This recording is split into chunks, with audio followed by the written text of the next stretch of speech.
I have never even thought about having a moment with a strange horse before. I was trying to help him because he was shivering in the cold outside my house on a stormy Christmas Eve night. First, let me describe myself. My name is Sarah, and I suppose if you saw me you might not think much of me. A woman in her early 30s with a tired but kind face, a body softened by time, and 2 children. I've always taken pride in my hard glass shape, boasting measurements of 38 in at bust, 28 in at the waist, and 40 in at hips. My curves reflect the journey I've experienced and the life I've wholeheartedly embraced. My husband David is a truck driver. He's the kind of man who works tirelessly, crossing miles of endless highways to provide for us. His hands calloused and worn tell the story of long days and nights spent behind the wheel, gripping the steering wheel as he delivers goods to places I'll likely never see. David isn't perfect, but he is dependable. He loves me in his quiet, steadfast way, and though our relationship has had its ups and downs, I never doubted his loyalty. But being the wife of a truck driver is lonely. David's job often keeps him away for days, sometimes weeks. I've grown accustomed to empty evenings, to watching the clock tick by as I sit in our small living room, bathed in the soft glow of Christmas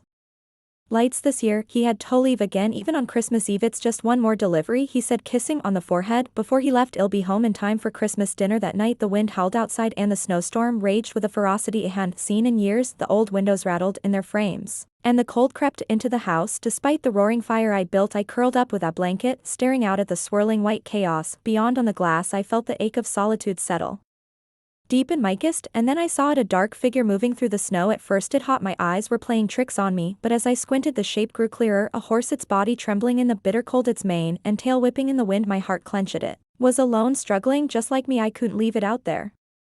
I grabbed my coat and boots, throwing them on hastily, and stepped out into the freezing night. The snow stung my skin, the icy wind biting at my cheeks. As I approached the horse, it didn't resist. When I reached for it, its eyes wide and pleading, its body shivering violently. It's okay, I murmured, letting it toward the house. You're safe now. Once inside, I dried the horse off as best I could and made a space for it in the garage. I brought it some water and the closest thing I had to food for it, an old bag of apples from the pantry. I worked. I found myself talking to it, spilling out thoughts I hadn't voiced in years. I told the horse about David, about our life together, about loneliness. I told it about the nights I'd spent staring at my phone waiting for a message that never came. I told it about the silences that had grown between us, silences I'd filled with doubts and fears I'd never dared to share. The horse stood there listening, its dark eyes unwavering as though it understood every word. And as the night wore on, something shifted within me. But then I made a mistake, a terrible, irreversible mistake. I thought if I his with the horse it wouldn't be considered cheating. I didn't expect it. Nuzzled closer, his warm breath brushing against my hand. At first it felt innocent, comforting, but then he began to press himself closer, his massive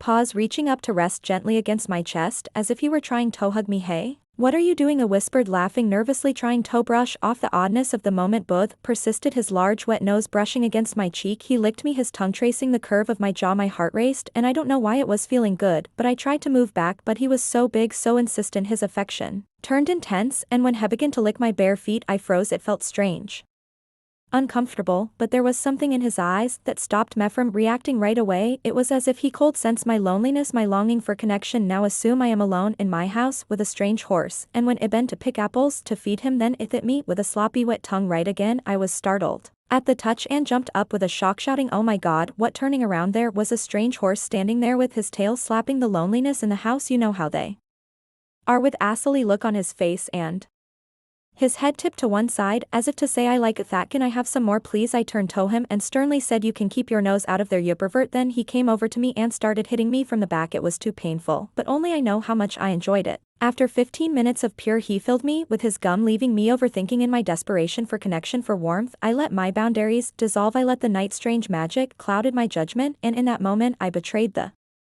man who had given me everything. It wasn't just an act of weakness, it was a moment of surrender to a part of myself I didn't want to acknowledge, a part that yearned for something more, something I couldn't even name. The next morning the storm had passed, the sun broke through the clouds, casting a golden glow over the snow-covered world. David returned home, smiling, ready to celebrate Christmas with me. As he walked through the door, his face lit up in surprise. What's tea? She asked, staring at the horse now resting peacefully in the garage. I forced a smile, my heart pounding in my chest. It's your Christmas gift, I said, my voice trembling ever so slightly. David laughed, pulling me into a hug. You didn't have to go all out like this, he said, his gratitude shining in his eyes. I clung to him, guilt gnawing at me like a relentless tide. He didn't know the truth, and I prayed he never would. But as the days went on, the weight off what I'd done didn't lessen, it grew heavier, the regret coiling tighter around my Heart, every time I looked at him I saw the trust in his eyes, a trust I no longer deserved. Even now as I sit here writing this I can't shake the image of that horse, its dark eyes staring back at me as if it knew everything I've hidden. My betrayal buried it deep within me, but the guilt is a wound that won't heal. David deserves better, he deserves the truth, but I'm not brave enough to give it to him, not yet. Sometimes late at night I find myself wandering to the garage where the horse still resides. It's become a part of our lives now, a silent witness to my secret. I stroke its man, whispering apologies it can't understand, seeking solace in its quiet presence. It's strange how something so innocent can become a symbol of something so tainted, and yet I can't bring myself to let it go. Perhaps I'm holding on to it as a penance, a reminder of the line I crossed, or perhaps deep down I'm hoping it will somehow make things right. But deep down I know the truth, the only thing that can make this right is the own thing I'm too afraid to do. For now I'll carry this burden alone, hoping that one day I'll find the courage to face what I've done. Until then I'll keep pretending, keep smiling, keep hiding the cracks in my heart, and I'll keep writing, pouring my guilt onto these pages, hoping that maybe, just maybe, they'll hold the answers I can't seem to find.